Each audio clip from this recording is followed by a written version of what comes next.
Over the last couple months, the world has gone through tons of changes due to COVID-19. NASCAR, like every other sport, had to cancel their events, meaning that alternative methods of entertainment were needed to be used. Enter in the simulator iRacing to fill the void. Everyone from Cup Series regulars to lower-level drivers on their way up were competing against each other on Fox as well as online. NASCAR was thrust into the lead of mainstream esports coverage on TV and online again. Naturally, with drivers streaming, some were naturals while others not so much. But no one could have predicted what would have come next. In an iRacing event, Kyle Larson was connected to all the other drivers who were streaming. Thinking his mic was off, he dropped a hard R N-bomb. In an instant, Larson's career in NASCAR was nuked. His sponsors left him. His manufacturer dropped him. His team fired him. Socially, he was blasted. And while I won't say that he flat out deserves all of this, I will say that Larson in this moment was a complete and utter idiot. You just don't say that word. I know some may disagree, but in my opinion, you don't say that at all, no matter who you are. And while I don't blame people for being pissed off in the moment and the time after, I also think that Larson deserves the decency of being given a chance to redeem himself and right the wrongs. And Larson has been putting the effort forth and deserves a look back, starting off with an apology. While this is a basic thing, it shouldn't completely absolve him, but it should create a starting point back. Over the past few months, Larson has also aided in charity work with an African-American organization called the Santa Foundation. He's done this without drawing any attention to himself, as well as deleting all of his social media accounts. According to the foundation's Instagram, he wanted to both help and learn about the history of the Black community in Minnesota.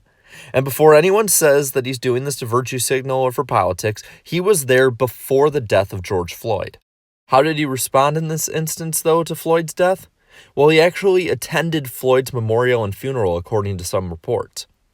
I'd say that he's well on his way to reaching redemption in this aspect, because he's not doing it to reach redemption. He's doing it because he wants to right the wrong of people he's hurt, not because he's doing it for a racing career.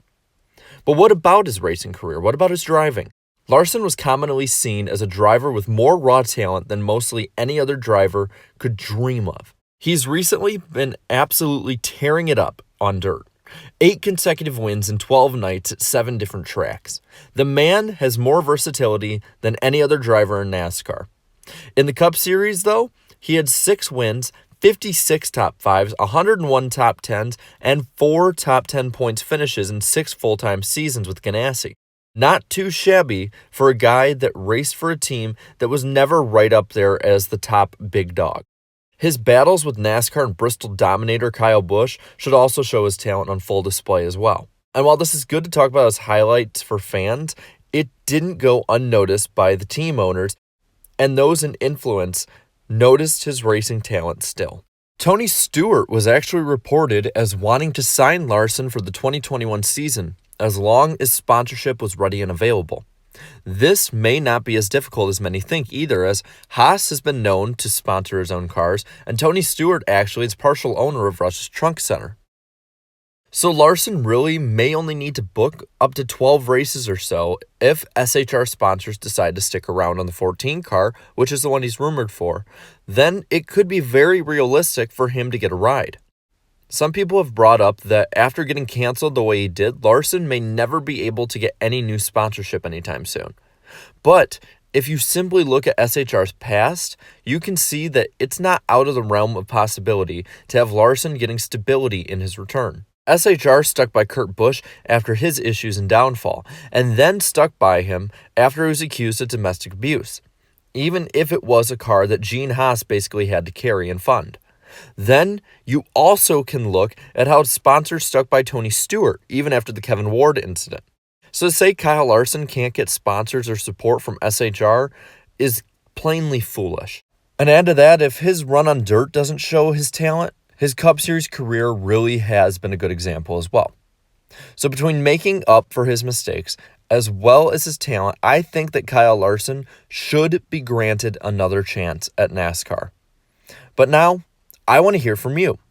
Should Kyle Larson be given another chance in NASCAR? Why or why not? Let me know down in the comments below. And while you're at it, leave a like and subscribe to my channel for more great NASCAR content. And until next time, have a good one.